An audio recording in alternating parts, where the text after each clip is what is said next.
So far I'm debating if passing up Wreck-It Ralph 2 for Mortal Engines was worth it. Mortal Engines is directed by Christian Rivers. This is his debut film after his horror film in 2016, Minutes After Midnight, which I haven't seen, so this is my introduction to his directorial style and the world of Mortal Engines. That said, I'm unfortunately underwhelmed. The film starts with a very short and sweet opening monologue, which lasted about a minute or two, but still gives you enough exposition on the story. And then we get into a very choppy first act with some serious pacing issues. The first 30 minutes of the movie are so crucial, and for Mortal Engines especially, because this is our first time being introduced to this world. However, it keeps cutting back and forth really tense action and then character intros. These aren't spoilers, you see them in the trailer, but the first thing you see is London chasing a small town.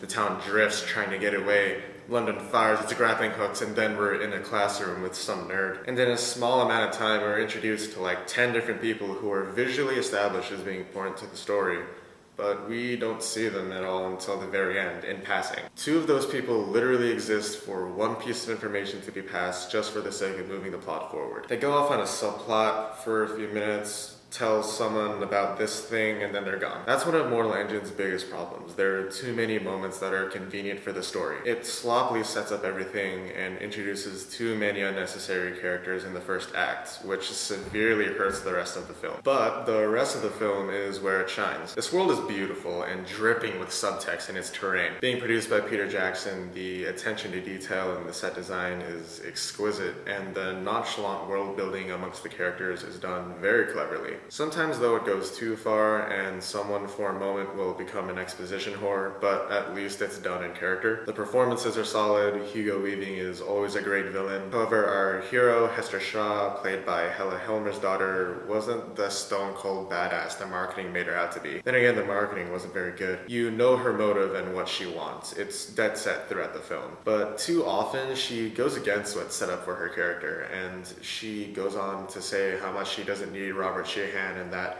she'll leave him behind, and then she ends up helping him multiple times. If we're questioning our protagonist's personality, most of the time, that's not a good thing. Hell, I actually wish Ji-Hae was the main character, or at least she kicked ass. Mortal Engines has incredible visuals, an interesting world, and beautiful music, but when I walked out of the theater, I couldn't help but feel it was kind of empty, and the very Hollywood ending didn't help at all. It definitely leaves you with intrigue on the world itself, but not enough to warrant a second movie, which I'm really glad they kept it to a solid, completed storyline. The plot is an arrow, you know what's happening, and it doesn't sequel bait you, which is such a deep fear I have for new titles like this, but it deserves that commendment for staying humble. There's plenty of action and interesting visuals here to keep you entertained if that's all you want, but at the end of the day, I thought Mortal Engines was just alright. It really does pain me to say that because I was really interested upon seeing the first teaser way back when. Hopefully Alita Battle Angel does for me what Mortal Engines couldn't. Anyways, thanks so much for watching my review. Subscribe if you liked it, dislike if you didn't, and I'll see you next time.